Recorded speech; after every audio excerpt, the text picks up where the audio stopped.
Il-pulizija li qegħdin stazzjonati f'postijiet ta' divertiment għall-ewwel darba bdew jingħataw taħriġ speċjalizzat kif imwiegħed fl-aħħar manifest elettorali.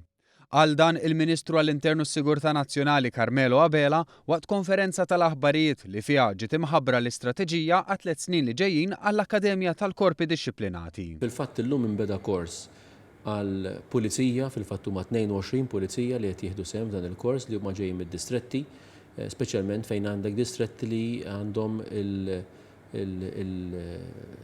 il-divertiment bħala waħda mill-issues li kollhom ħabtu wiċċhom magħhom. Il-kmandant ta' din l-Akkademja, Joseph Kakija, spjegalna l-vantaġġi ta' Akkademja waħda għall-4 korpi dixxiplinati kif din ilha tiffunzjona mis-sena l-oħra permezz ta' avviż legali. Kun hemm inċidenti, fosthom inċidenti fit-toroq, illi it-tlet forzi jaħdmu flimkien, allura tajjeb illi mhux jiltaqgħu biss fuq il-post tal-inċident, imma anke jkunu għaddew mit-taħriġ flimkien. Tħabbar ukoll li se jiġi introdott Foundation Course ta' sena ġewwa l-Emkast għal dawk li jixtiequ jidħlu f'xi korp dixxiplinat u li m'għandhomx il-kwalifiki meħtieġa skont ir-rekwiżiti li joħorġu minn żmien għal żmien.